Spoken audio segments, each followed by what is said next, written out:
नमस्कार दोस्तों, smart learning campus में एक बार फिर से सभी साथियों का स्वागत है। आज हम एक बार फिर से उत्तर प्रदेश कांस्टेबल पुलिस भर्ती जो 2024 की होने जा रही है उसके लिए आज हम हिंदी का प्रैक्टिस सेट 5वां लगाने जा रहे हैं। इससे पहले हमने 4 सेट लगा लिए हैं। आज हम लोग 5वां सेट शुरू करने जा रहे हैं। तो क्वेश्चन नंबर 1 स्टार्ट करते हैं हम लोग। तुलसीदास द्वारा रचित रामचरितमानस में कितने कांड हैं?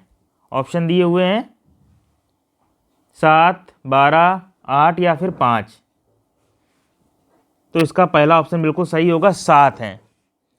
रामचरितमानस में तुलसीदास द्वारा कुल 7 कांड लिखे गए हैं। कौन कौन से लिखे गए ये भी हम बता दें। सबसे पहले आएगा आपका बाल कांड, सबसे पहले आएगा बाल कांड।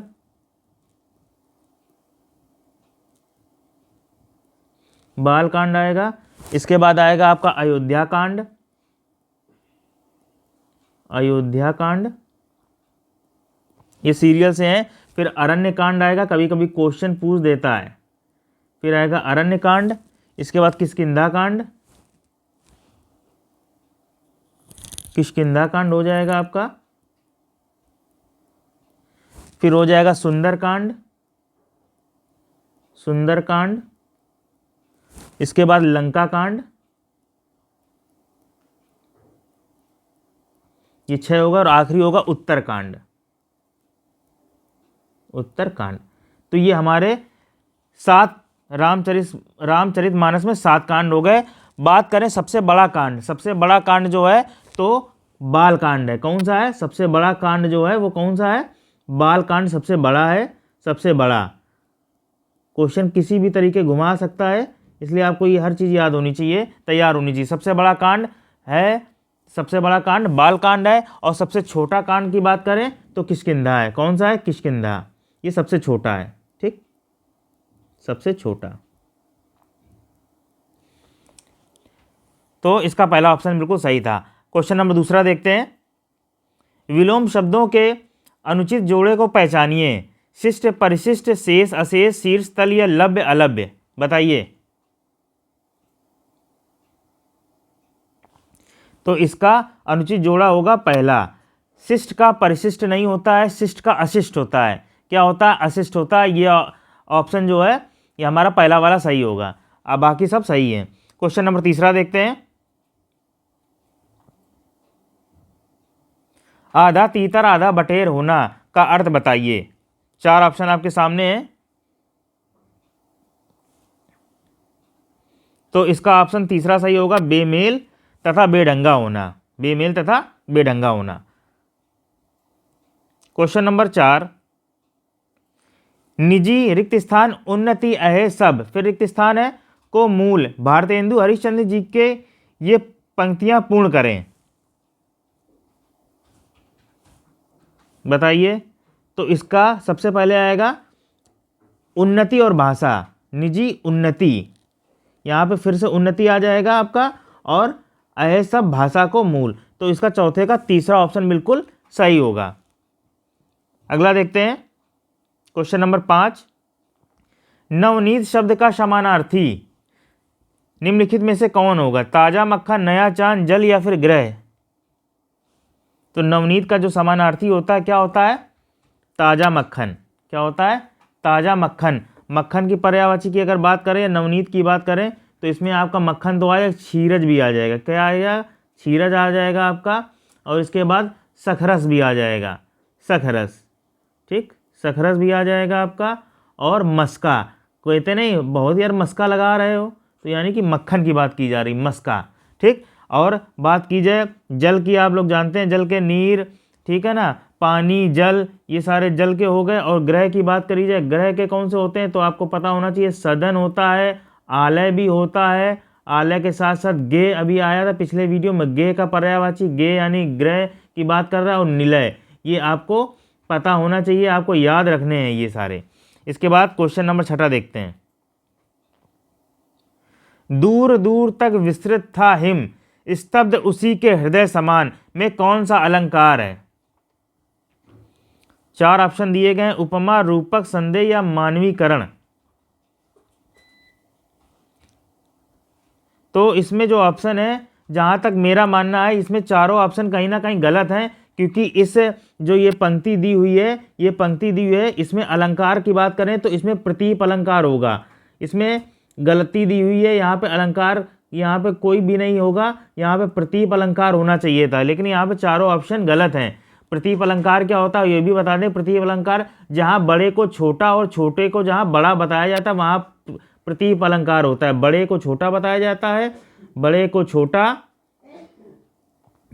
छोटा और क्या होता है, छोटे को बड़ा बताया जाता है, छोटे को बड़ा बताया जाता है, छोटे को बड़ा, वहाँ पे प्रतीप अलंकार होता है। और यहाँ पे दूर दूर तक विस्तृत था, फैला हुआ था, हिम स्तंभ उसी हृदय के समान फैला हुआ था। यानी उपमेय को उपमा, छोटे उपमेय को बड़ा बताया गया, उपमान बता दिया गया, छोटे को बड़ा या फिर बड़े को छोटो जहाँ बताया जाता है वहाँ प्रतीप अलंकार होता है। इसमें चारों ऑप्शन गलत हैं, यहाँ पे प्रतीप अलंकार होगा। ठीक है, ये क्वेश्चन गलत आ गया है, इसके ऑप्शन गलत है। क्वेश्चन सही है, आंसर इसके गलत थे, तो मैंने आपको बता दिया इसमें प्रतीप अलंकार होगा। आगे देखते हैं, हाड़ौती बोली कहाँ बोली जाती है? 4 ऑप्शन दिए गए आपके सामने, जल्दी से देख के बताइए जो भी सेट लगा रहे हैं। तो हाड़ौती जो है इसका तीसरा ऑप्शन सही होगा। कहाँ बोली जाती है? राजस्थान में बोली जाती है। क्वेश्चन नंबर 8, हनुमान ने संजीवनी बूटी से लक्ष्मण के लिए होश लाए, वाक्य में की गई त्रुटि का आधार पहचानिए। तो हम लोग आराम से पढ़ते हैं, हनुमान ने संजीवनी बूटी से लक्ष्मण के होश लाए। लक्ष्मण के लिए होश लाए का कोई मतलब नहीं, लक्ष्मण के लिए क्या होता है? तो यहाँ पे कहीं ना कहीं हमें कारक की त्रुटि हमको मिल रही, कारक की। यहाँ पे कारक कहीं ना कहीं गलत है, यहाँ कारक का हम लोग आधार देख रहे हैं, तो इसमें क्वेश्चन का जो आंसर होगा वो पहला आंसर बिल्कुल सही होगा। अगला देखते हैं क्वेश्चन नंबर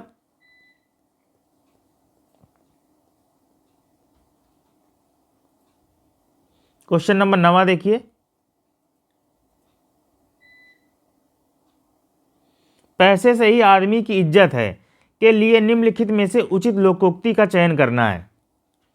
अपनी पगड़ी अपने हाथ, जैसी तेरी कामरी वैसे मेरे गीत, होनार वीरवान के हो चिकने पात, ये जर है तो नर नहीं तो खंडहर, जर है तो नर नहीं तो खंडहर। तो इसमें देखिए आप लोग फिर से, पैसे से ही आदमी की इज्जत है, तो इसका मतलब है चौथा ऑप्शन बिल्कुल सही होगा, जर है तो नर नहीं तो खंडहर के बराबर है, ये समझिए। पैसे से ही आदमी की इज्जत है, वाकई आज के ज़माने में पैसे से ही आदमी की इज्जत है।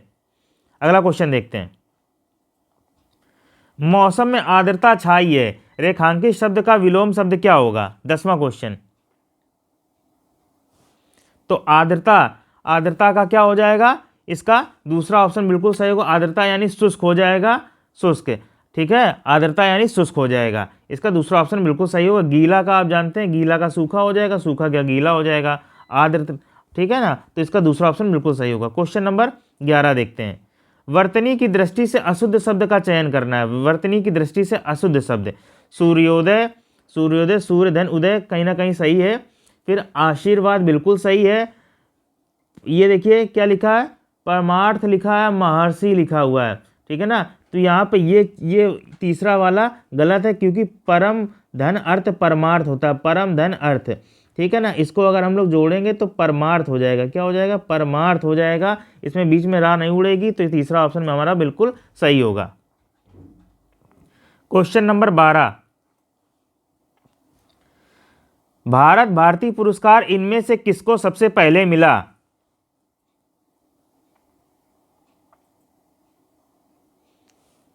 तो इसका ऑप्शन पहला सही होगा। भारत भारती जो पुरस्कार था सबसे पहले महादेवी वर्मा को मिला था, और कब मिला था? 1982 को मिला था। ठीक, पहला ऑप्शन इसका बिल्कुल सही होगा। अगला क्वेश्चन, मन रिक्त स्थान तो कठौती में फिर रिक्त स्थान, तो ये मुहावरा कौन सा है? तो मन चंगा तो कठौती में गंगा, चंगा और गंगा, पहला ऑप्शन इसका बिल्कुल सही है। आगे देखते हैं, निम्नलिखित में से समानार्थी शब्द का कौन सा जोड़ा सही नहीं है? दांत का दंत रदन, ठीक है, चांद राकेश राशि, यहां पे राशि नहीं शशि होगा, झंडा ध्वज पताका कमल अंबु आब, तो यही हमारा समानार्थी, ये जोड़ा सुमेलित नहीं, तो चौथा ऑप्शन हमारा बिल्कुल सही होगा। आगे देखते हैं क्वेश्चन नंबर 15, लिंग संबंधी अनुप्रयुक्त विकल्प निम्नलिखित में से कौन सा है? विद्वान का विदुषी, भगवान भगवती, सम्राट सामग्री, कर्ता कर्ती। बताइए 15वां। तो इसमें तीनों सही है। विद्वान का विदुषी होता है, ठीक है ना, लिंग भगवान भगवती हो गया, सम्राट सामग्री हो गया, ठीक है। और ये जो कर्ता है, तो कर्ता जो होता है, कर्ता का जो स्त्रीलिंग होता है, कर्ता का जो स्त्रीलिंग होता है वो कर्ती ना होकर कृत होता है, कृत होता है, ठीक है ना, ये होता है। तो यही हमारा सही है, ठीक है ना, ये वाला यानी सुमेलित नहीं था, लिंग में अनुप्रयुक्त विकल्प, तो ये हमारा चौथा बिल्कुल सही होगा। इसके बाद 15 हो गए। आगे देखते हैं क्वेश्चन नंबर 16। मुकुल निम्नलिखित में से किस शब्द का समानार्थी? मुकुल 16वें की हम लोग बात कर रहे हैं।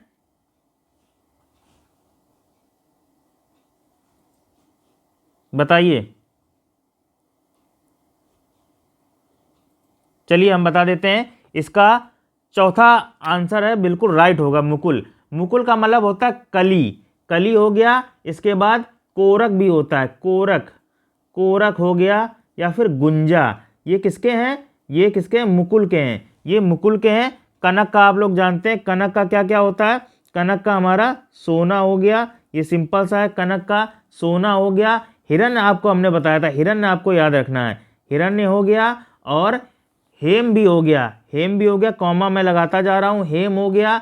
इसके बाद बताइए, हाटक हो जाएगा, हेम हाटक हो जाएगा। और चारु रत्न, ये बहुत इंपॉर्टेंट, चारु रत्न, ठीक है ना, ये सारे किसके हो जाएंगे? सोना के हो जाएंगे।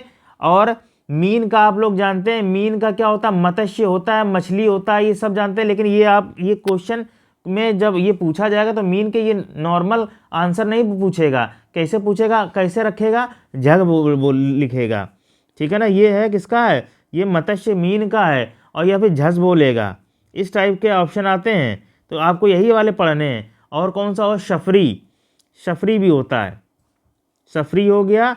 और एक यार ना मकर, ठीक, मकर भी होगा।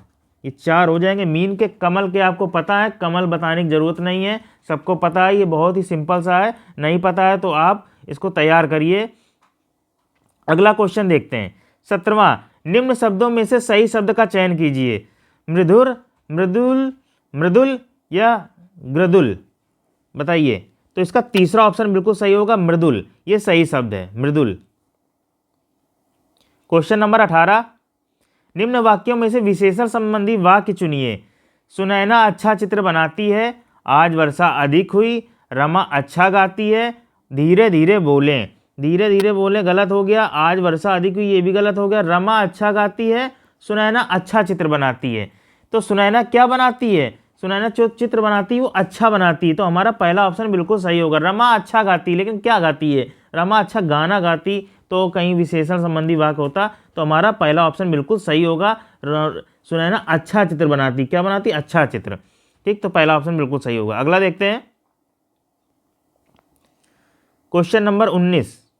निम्नलिखित में से अनुचित जोड़े का छाटिए। डंके की चोट पर, स्पष्ट शब्दों में, तूती बोलना, विरक्ति होना, जहर की पुड़िया, धोखेबाज, ढेर करना, हरा देना। क्या होगा? तो अनुचित जोड़ा हमारा दूसरा है, तूती बोलना। तूती बोलना का मतलब ये नहीं होता है, ये नहीं होता है, इसका मतलब होता है प्रभाव जमाना। क्या होता है? प्रभाव जमाना, ठीक। आगे देखते हैं क्वेश्चन नंबर 20।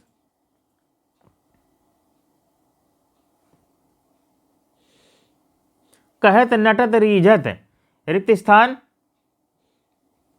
फिर इसके बाद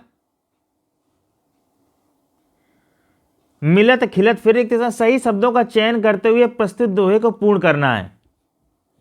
देखिए, तो इसका तीसरा ऑप्शन बिल्कुल सही होगा, खिजत और लजियात।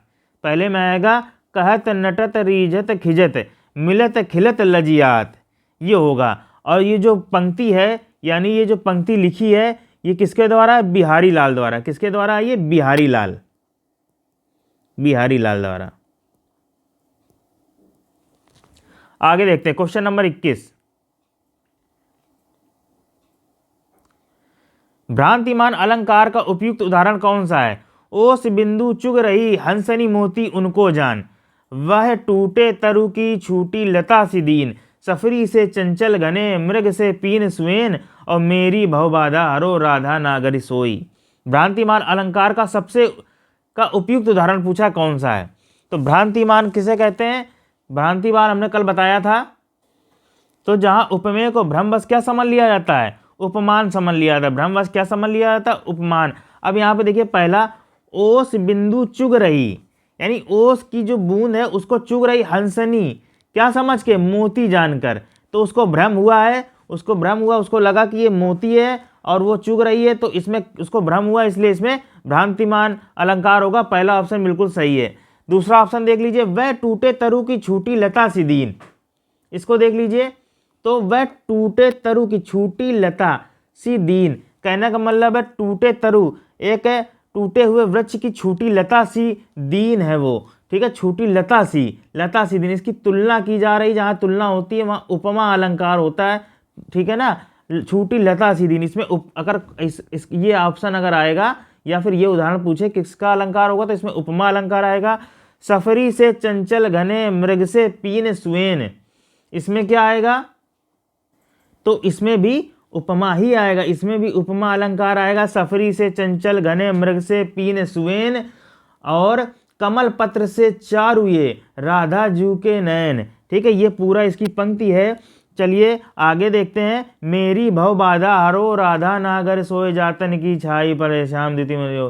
तो इसमें जो होगा, इसमें कौन सा अगर अलंकार आ जाए तो इसमें श्लेष अलंकार होता है। कौन सा? श्लेष अलंकार, आपको याद रखना है, ठीक है ना। कहीं कहीं अनुप्रास भी दे दे, वो बिल्कुल गलत होता है। श्लेष अलंकार याद रखना है, श्लेष अलंकार। ये क्यों होगा श्लेष अलंकार, ये भी बता दें कि इसमें दो अर्थ निकलते हैं, हरित के दो अर्थ निकलते हैं। राधा जी के पीले शरीर की छाया नीले कृष्ण पर पड़ने से वे हरे लगने लगते हैं, एक बात ये निकल के आती है, और दूसरी बात जो ये निकल के आती है, मेरी भव बाधा और राधा ना जातन की छाई पड़े, तो यानी कि, तो और एक ये बात निकल के, राधा की छाया पड़ने से कृष्ण हरित, यानी हरित है, हरित का मतलब हरे से भी है, और हरित का मतलब प्रसन्न भी हो उठते हैं। दो यहाँ पे एक ही चीज के अर्थ बताए गए हरित के, ठीक है, हरित के दो अर्थ बताए गए, एक तो प्रसन्न और एक हरा, तो यहाँ पे श्लेष अलंकार होगा। इसमें चारों हमने ऑप्शन बता दिए। आगे देखते हैं क्वेश्चन नंबर 22, निम्नलिखित में से उत्प्रेक्षा अलंकार का उदाहरण। उत्प्रेक्षा अलंकार, ऊषा उदास आती है काली घटा का घमंड घटा, ये है सरस ओस की बूंदे, या है मंजुल मोती, मानो घर घर ना हो कोई चिड़िया घर हो, मानो जनु जानो मनु मानो, जहाँ आता है वहाँ उत्प्रेक्षा अलंकार होता है। इसका चौथा ऑप्शन बिल्कुल सही होगा। क्वेश्चन नंबर 23 देखते हैं। निम्नलिखित विकल्पों में से दिशा शब्द का बहुवचन बताइए। दिशा का, तो दिशा का बहुवचन क्या होगा? सबसे सिंपल है, तो इसका दिशाएं होगा। क्वेश्चन का दूसरा ऑप्शन बिल्कुल सही होगा।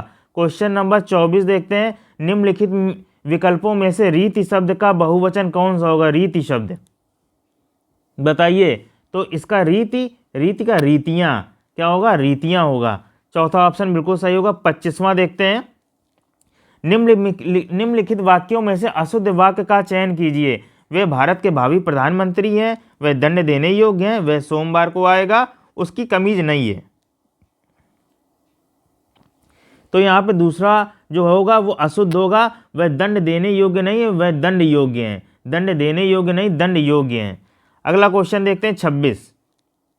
पानी शब्द का वचन क्या है? पानी शब्द का, तो पानी शब्द क्या है? हमेशा एक वचन रहता है, हमेशा एक वचन रहता है। इसका दूसरा ऑप्शन बिल्कुल सही होगा।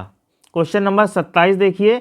निम्नलिखित विकल्पों में से दाता शब्द का स्त्रीलिंग, हमने बताया था दाता शब्द का स्त्रीलिंग क्या होता है, बताइए आप लोग भी। पिछले वीडियो में हमने चर्चा की थी दाता का, तो दाता का स्त्रीलिंग शब्द क्या होगा? तो दाता का दात्री होगा। तीसरा ऑप्शन बिल्कुल सही है। क्वेश्चन नंबर 28 देखते हैं। क्रिया विशेषण के कितने भेद होते हैं? क्रिया विशेषण के बताइए। तो मुख्य रूप से अगर बात की जाए तो क्रिया विशेषण के 4 ही भेद होते हैं, ठीक है ना। पहला कालवाचक होता है, रीतिवाचक होता है, रीतिवाचक क्रिया विशेषण, स्थानवाचक और परिमाण, स्थान और परिमाण, ठीक है ना। मुख्य रूप से यही होते हैं, लेकिन कहीं कहीं गुणवाचक भी दे देता है, गुणवाचक, ठीक। 5 भी दे देता है, होते हैं ये 4, ये 4 होते हैं मुख्य रूप से, 5 का कहीं ऑप्शन नहीं, तो 4 होना चाहिए। लेकिन इसमें इसने ये नहीं बताया है कि अर्थ के आधार पर कि प्रयोग के आधार पर। एक चीज ये भी याद रखनी, अर्थ के आधार पर, अर्थ के आधार पर, अर्थ के आधार पर और प्रयोग के आधार पर, प्रयोग के आधार पर, ठीक, प्रयोग के आधार पर। तो अर्थ के आधार पर अगर मानते तो मुख्य रूप से 4 हम लोग मानते, और प्रयोग के आधार पर मानते तो मुख्य रूप से 3 प्रकार के मानते, मुख्य रूप से 3 प्रकार के, साधारण क्रिया, संयोजक क्रिया और अनुबद्ध क्रिया। लेकिन यहाँ पे चौथा 4 भी दिया हुआ है और 3 भी दिया है, तो इसमें ये गलत है ऑप्शन, इसमें पूरा इसने नहीं पूछा है, तो इसमें कहीं ना कहीं त्रुटि इन्होंने दिखाई है। अर्थ के आधार पर पूछा है या फिर प्रयोग के आधार, ये हमें जानकारी नहीं प्राप्त हो पा रही, इसलिए हम लोग इस क्वेश्चन में जो 3 लगाएगा वो भी सही माना जाएगा, और जो 4 लगाएगा 4 वो भी सही माना जाएगा। अगला देखते हैं,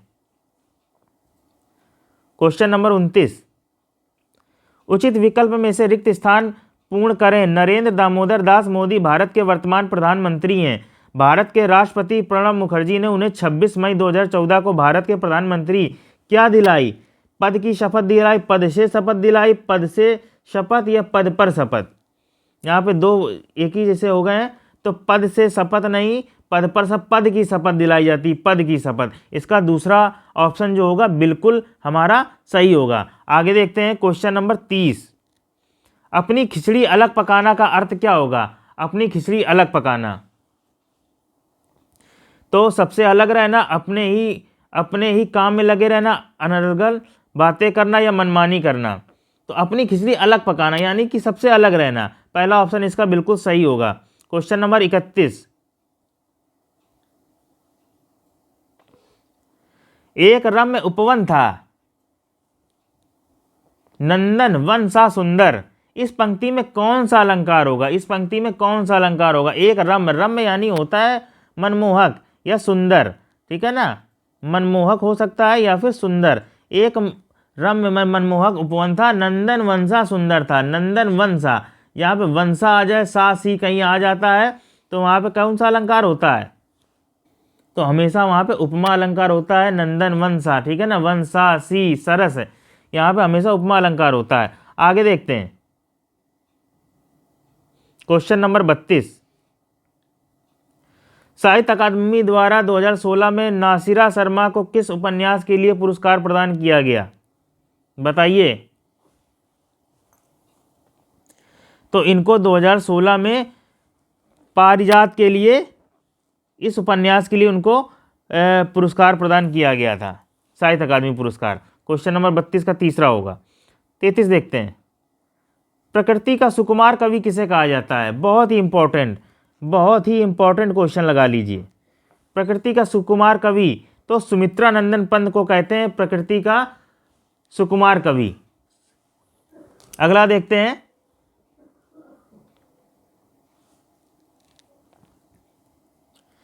क्वेश्चन नंबर 34, आषाढ़ का एक दिन किसकी रचना है? आषाढ़ का एक दिन, तो इसका चौथा ऑप्शन बिल्कुल सही होगा, मोहन राकेश का। 35 क्वेश्चन, वैदिकी हिंसा रिक्त स्थान न भवती नाटक के शीर्षक को पूर्ण करें। 35 का बताइए। तो इसका वैदिक की हिंसा न भवती, इसमें भी हिंसा आएगा, इसका तीसरा ऑप्शन बिल्कुल सही होगा। शेष बचे 36 से ये 37, 2 क्वेश्चन आपको करने हैं। कौन कौन से? आपको ये हम पूरा दिखा दे रहे हैं, ये आपको हमने दिखा दिया। इसमें गद्यांश आपको पढ़ना है, और इसको पढ़ने के बाद आखिरी के होमवर्क में हम SW के तौर पर 2 क्वेश्चन सिर्फ आपसे लेते हैं। 36 एक क्वेश्चन हो गया, वैज्ञानिक चिंतन का आशय क्या है, ये आपका गद्यांश है, ये 36वां क्वेश्चन रहा। इसमें आपको 4 ऑप्शन दिए हैं, बताना है, और एक 37वां क्वेश्चन ये देख लीजिए, मनुष्य के बौद्धिक विकास का कारण क्या है। ये 2 आपके SW में रहेंगे। तो 37 क्वेश्चन आएंगे। 37 क्वेश्चन में 35 क्वेश्चन हमने बताया, 37 आप करेंगे। तो यहाँ से हमारी पूरी क्लास यहाँ पे संपन्न होती है। 37 क्वेश्चन हमारे पूरे होते हैं। देख लिया, ठीक है। तो इसी के साथ हम यहाँ पे वीडियो समाप्त करते हैं। इस वीडियो को देखने के बाद आप फ्रेंडों से बस आप इतना एक मेरा काम कर दीजिए कि इसको शेयर करिए, लाइक करिए, खूब सब्सक्राइब करिए, ताकि सारे बच्चे जो नहीं पढ़ पा रहे हैं, जिनके पास समय नहीं रहता है, वो हमारी वीडियो को देखें। नहीं पढ़ पा रहे हैं तो सेट लगाएं, सेट से ही क्या कहते हैं कई सारे क्वेश्चन यहीं से खुलते हैं, यहीं से आते हैं। बार बार कोई नया क्वेश्चन बन के नहीं आता है, मैं बार बार कह रहा हूँ। सेट लगाने से ही आपको क्वेश्चन समझ में आएगा और ऑटोमेटिक याद होने लगते हैं। ठीक है, तो इसी के साथ इस वीडियो को समाप्त करते हैं। मिलते हैं अगले वीडियो में, तब तक के लिए सभी को धन्यवाद।